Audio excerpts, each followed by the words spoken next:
Hi everyone, welcome back to my channel. I hope you're all well and apologies at how rubbish I sound.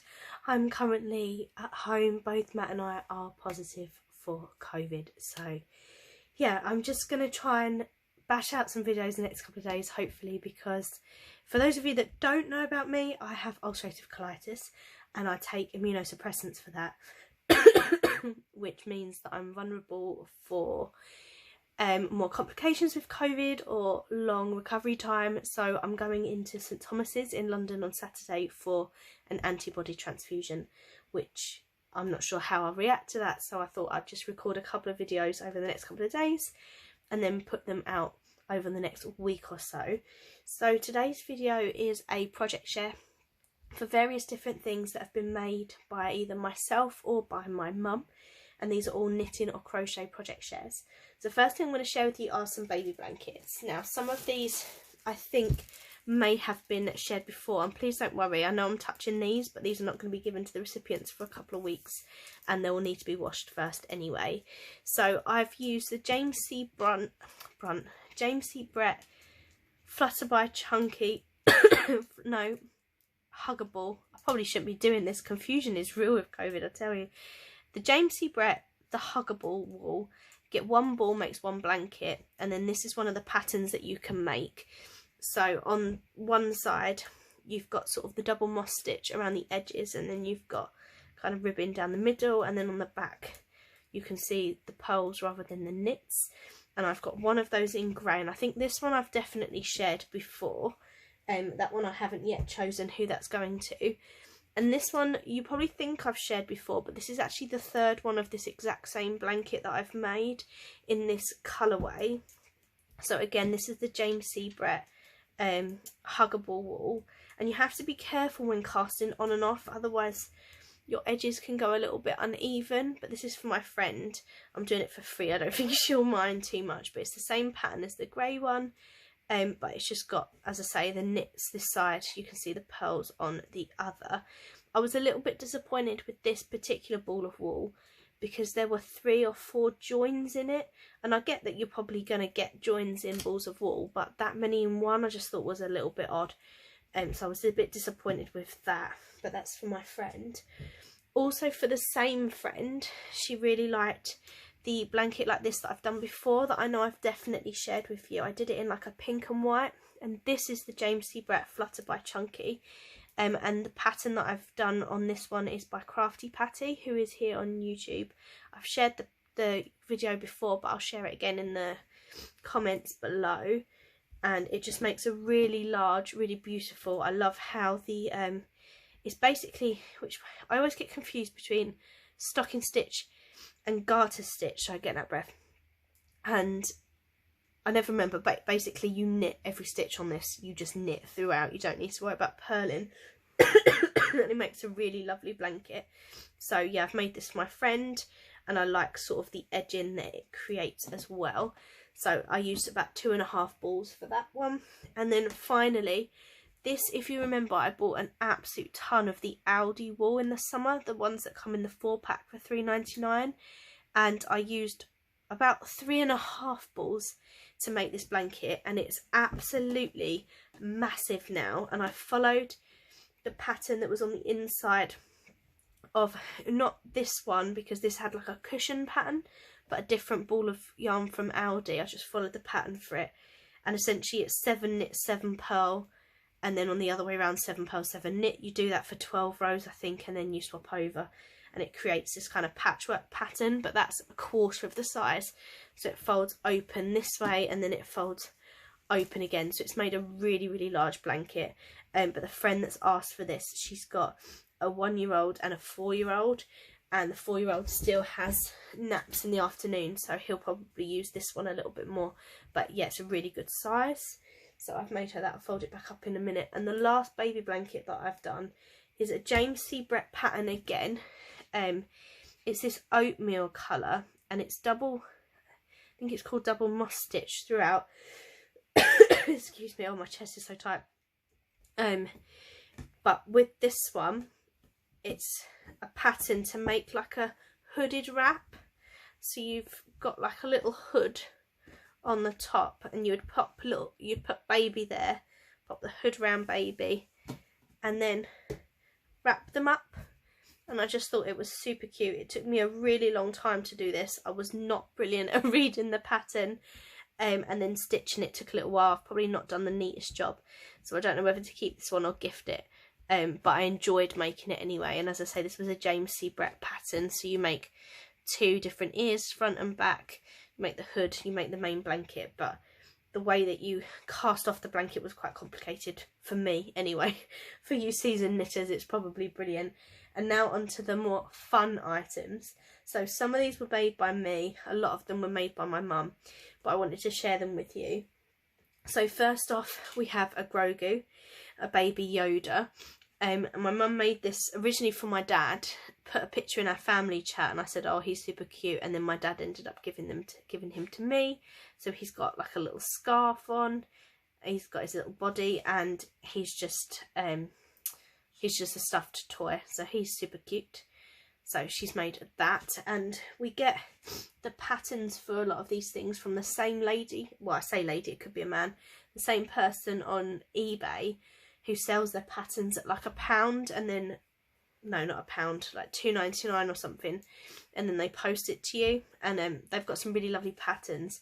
I bought 2 of the patterns, and I bought chocolate orange covers, and I've made 2. So the first one is Tigger. Tigger hasn't currently got a chocolate orange in him, but what you can do with these patterns is you can either keep them as a chocolate orange cover, or you can make a base for them, and then you can stuff them and turn them into a toy, which is kind of what's happened with Grogu.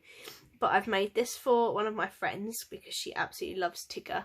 So I've made that for her. It was part of a Christmas present, but I've not seen her, so I haven't yet given that to her, which meant I was able to include it today in the video. As I was making Tigger, it didn't look anything like Tigger until I started stitching the face and that on, and then it's kind of worked quite well. But I'm not sure on the dimensions, the head and then the nose. The nose is so much bigger, but it's really cute. I'm sure she's going to love it, and obviously I'll pop a chocolate orange in it before I give it to her. And the other chocolate orange cover I've made has got a chocolate orange currently, and I made this one for Matt, although he didn't get it at Christmas, he got it a little bit late. I made him a Darth Vader. So again, the same lady from eBay. I followed all of her tutorials. So you make the head and the body as one piece. This is knitted, by the way, this is not crocheted. In fact, I think I said at the beginning knitting and crochet, but I lied, these are all knitted projects. I need to make sure I write that in the description. Yeah, you make the head and the body as one piece, and then you make the front of the helmet, the back of the helmet, the cape, the 2 arms, and then you make sort of the belt, the eyes and the nose and stuff. The hardest bit of this one, believe it or not, was the cape. Because there's a few you have to do different stitches in order to kind of get the fanned effect that you need. And I was trying to watch TV at the same time, and I kept getting really confused and doing it wrong. So yeah, the cape was an absolute pain, but that was my fault really. And the belt I made too long, and then had to kind of stitch it over on the back a little bit, but it worked out all right. I really, really like him, and as I say, when the chocolate orange pops out, it's just kind of a flat toy, but you could then add some stuff in and make a base, and then turn him into a toy if you wanted to. And then everything else was made by my mummy. So first off, we've got some chocolate bar covers. So this was in Matt's, I want to say stocking or Christmas Eve box, and then this was in mine. So my mum knitted these, and as I say, from the same woman.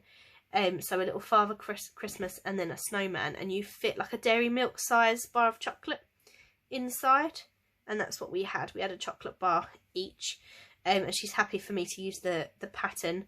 I did have these grand plans of me making one of these for every child in my class with a bar of chocolate as a really nice gift, and then thought, don't be unrealistic, Amy, you're never ever going to make 28 at the time of these before Christmas, so I just didn't even bother trying. So we've got those.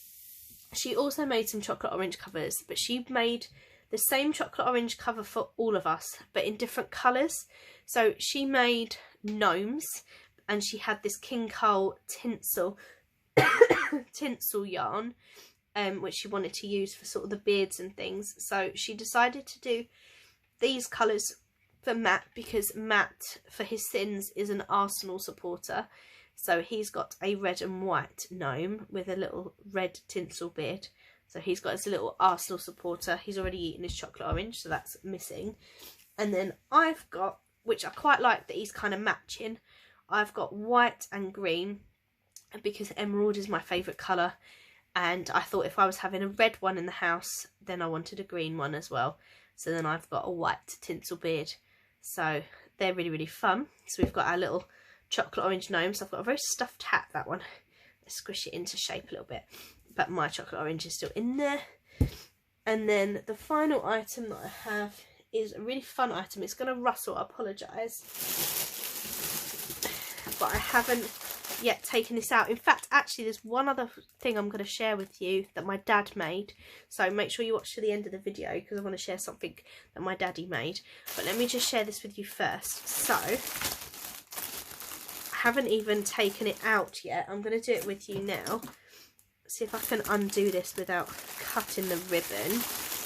Let me pause you a minute. Oh, I'm pleased I did that off camera. Let me just take this off of the cellophane.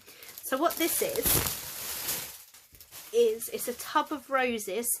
We had the choice of roses, Quality Street, whatever.